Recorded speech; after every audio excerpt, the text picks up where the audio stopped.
Assalamualaikum warahmatullahi wabarakatuh.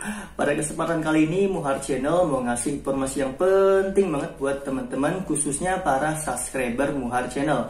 Nah, informasi penting ini adalah soal pendaftaran CPNS tahun 2021 yang resmi dibuka pada kemarin, tepatnya pukul 18.30 sore.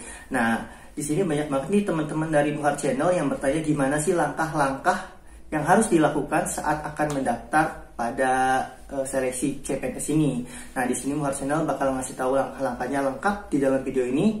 Gak cuma itu, Muhar Channel juga akan memberikan modul gratis untuk tes CPNS tahun 2021 ini. Tapi nanti ada passwordnya ya. Jadi pokoknya teman-teman untuk tahu password dari modul ini jangan sampai skip videonya. Oke, sebelum teman-teman lihat bagaimana sih langkah-langkah cara mendaftar CPNS tahun 2021 ini, pastikan untuk teman-teman untuk subscribe, like, and comment, dan jangan lupa untuk share videonya.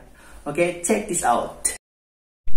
Nah, ini merupakan langkah-langkah yang harus dilakukan teman-teman saat akan mendaftar dalam seleksi CPNS tahun 2021. Website resmi dari pihak Badan Kepegawaian Negara adalah sscasn.bkn.go.id. Ini merupakan website resmi dalam seleksi CPNS tahun 2021 ini. Jadi pastikan teman-teman ini websitenya benar, dan jika benar nanti tampilannya itu akan seperti ini ya. Nah, ini merupakan hal pertama yaitu pengumuman lowongan. Untuk lowongan sendiri ini ada CPNS, P3K guru, dan P3K non guru. Jadi pastikan teman-teman harus benar memilihnya, dan ini merupakan jadwal mulai dari pengumuman seleksi sampai penetapan NIP. Nah, untuk pendaftaran sendiri ini dimulai pada tanggal 30 Juni sampai 21 Juli tahun 2021. Kemudian di proses ketiga ada hasil dari seleksi administrasi yang akan diumumkan pada tanggal 28 sampai 29 Juli tahun 2021. Bagi yang belum lulus juga bisa melakukan penyanggahan dari tanggal 30 Juli sampai tanggal 1 Agustus yang nantinya akan segera dijawab pada tanggal 2 sampai 8 Agustus, sebelum akhirnya di tanggal 9 Agustus akan ada hasil akhir dari alasan kenapa teman-teman gagal lolos seleksi dalam pendaftaran ini. Nah, kemudian di tahap keempat ada ujian seleksi kompetisi dasar yang akan dimulai pada tanggal 25 Agustus sampai dengan 4 Oktober tahun 2021. Pastikan teman-teman sudah mencatat jadwal ujian dari seleksi kompetisi dasar ini karena di tiap instansi akan berbeda-beda.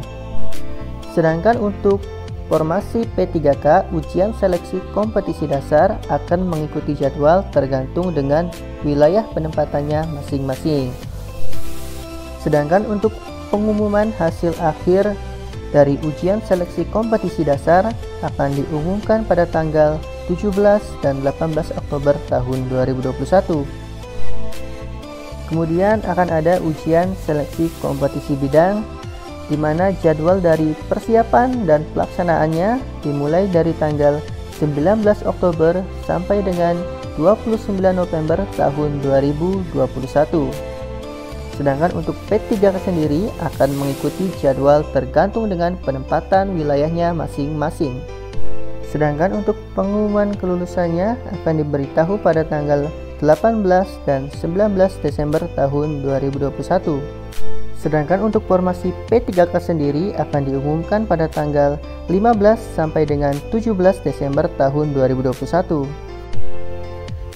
Bagi yang belum lolos, nanti juga akan ada masa sanggah dimulai dari tanggal 20 Desember sampai dengan tanggal 22 Desember yang nantinya akan dijawab oleh pihak BKN dari tanggal 20 Desember sampai dengan 29 Desember tahun 2021, dengan pengumuman hasil akhirnya akan disampaikan pada tanggal 30 sampai dengan 31 Desember tahun 2021.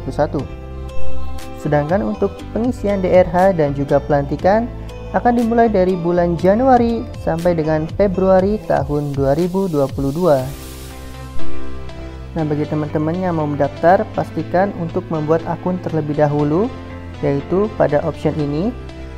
Sedangkan untuk mengetahui daftar instansi yang membuka pendaftaran, bisa membuka untuk option dicek di sini. Nah, ini merupakan tampilan dari pendaftaran SSCN. Dan teman-teman buat yang baru pertama kali, pilih option buat akun. Kemudian teman-teman akan dipindahkan dalam tampilan pendaftaran akun, di mana teman-teman diwajibkan mengisi identitas diri dengan benar. Jika ada kesalahan, maka teman-teman harus menghubungi Disdukcapil setempat, karena mungkin ada kesalahan dalam NIK, KTP, ataupun NIK dalam kartu keluarga. Jika sudah benar, tinggal memasukkan CAPTCHA yang ada di atas dan akan beralih ke proses berikutnya. Setelah mengisi CAPTCHA dan klik lanjutkan, maka website akan secara otomatis akan mencari dan mencocokkan data dengan identitas yang sudah dimasukkan oleh teman-teman di dalam proses pembuatan akun. Jika berhasil, maka akan ke proses berikutnya. Namun jika gagal, berarti ada kesalahan dalam NIK atau NIP yang teman-teman isi. Jadi pastikan teman-teman periksa kembali.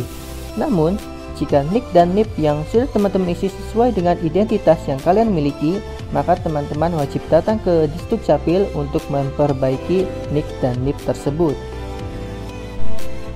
Setelah selesai, teman-teman akan dipindahkan ke dalam pendaftaran akun langkah kedua, di mana jika NIP dan NIK tersebut benar, maka akan langsung ke proses seperti ini, di mana teman-teman akan diwajibkan untuk mengisi password, pertanyaan pengaman 1, dan jawaban pengaman 1. Kemudian mengisi nama tanpa gelar, tempat lahir, tanggal lahir, kabupaten atau kota lahir sesuai dengan ijazah. Setelah itu teman-teman pilih jenis kelamin, kemudian upload foto KTP dan juga swafoto dengan ukuran di bawah 200 KB. Pada proses ini sering sekali terjadi kegagalan karena kurangnya sinyal pada provider teman-teman sekalian. Oleh karena itu, sebelum mengisi biodata ini, diwajibkan untuk pertama kali untuk mengupload foto KTP dan juga swafoto. Setelah selesai, teman-teman harus memilih pertanyaan pengaman kedua, kemudian isi jawaban pengaman kedua, kemudian isi CAPTCHA, dan klik lanjutkan untuk menuju ke proses berikutnya. Jika sudah, nanti tampilannya akan seperti ini. Jika sudah berada di tampilan ini, teman-teman wajib memeriksa biodata yang sudah diisi, apakah sudah sesuai atau belum. Jika salah, klik kembali. Namun jika semuanya sudah benar, tinggal klik proses pendaftaran akun. Setelah itu, teman-teman akan beralih ke tampilan pendaftaran akun SSCASN 2021 pada langkah keempat, yaitu bahwa pendaftaran telah selesai. Di sini teman-teman bisa langsung cetak informasi pendaftaran atau langsung ke option lanjutkan login pendaftaran. Setelah selesai, teman-teman tinggal klik login pendaftaran dengan mengisi NIK, KTP, dan juga password yang sudah diisi tadi, kemudian klik masuk. Kemudian pada option ini teman-teman akan dipilih untuk mengisi nama sesuai dengan ijazah, kemudian gelar depan dan belakang ijazah, kemudian email, jenis kelamin, alamat KTP, serta bagi yang sedang mengikuti beasiswa harap juga mengisi pada option program beasiswa yang sedang dijalani. Kemudian bagi teman-teman yang memiliki disabilitas juga wajib mengisi jenis disabilitas yang dimiliki beserta dengan link videonya. Kemudian di sini juga harus mengisi alamat domisili mulai dari kelurahan hingga kecamatan, provinsi, kabupaten kota, akun media sosial, tinggi badan, status perkawinan, agama, nomor telepon, dan juga nomor ponsel. Setelah itu, teman-teman harus mengisi CAPTCHA dan klik selanjutnya. Setelah itu, teman-teman harus memilih pemilihan seleksi yang akan teman-teman ambil. Di sini ada bagian P3K guru, CPNS, dan juga P3K non-guru.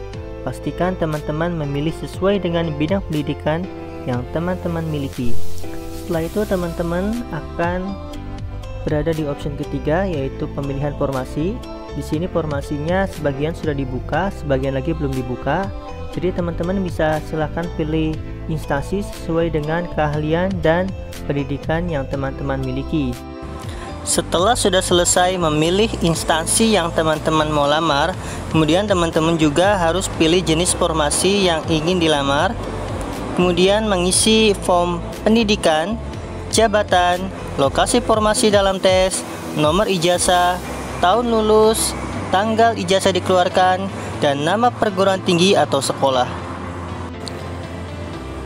Kemudian setelah itu teman-teman juga harus mengunggah dokumen yang dibutuhkan sesuai dengan instansi yang teman-teman lamar.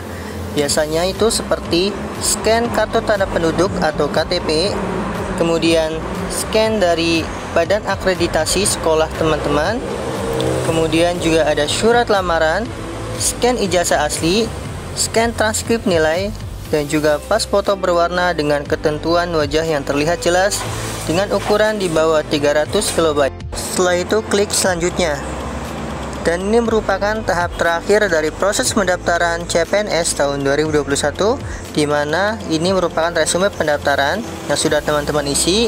Setelah itu teman-teman harus klik akhiri proses pendaftaran. Dan yang terakhir, jangan lupa untuk mencetak kartu peserta CPNS kalian. Nah, gimana, udah jelas belum langkah-langkah cara mendaftar untuk seleksi CPNS tahun 2021 ini? Kalau sudah mengerti, jangan lupa untuk like, comment, and subscribe untuk mengetahui informasi-informasi terupdate berikutnya. Terima kasih. Wassalamualaikum warahmatullahi wabarakatuh.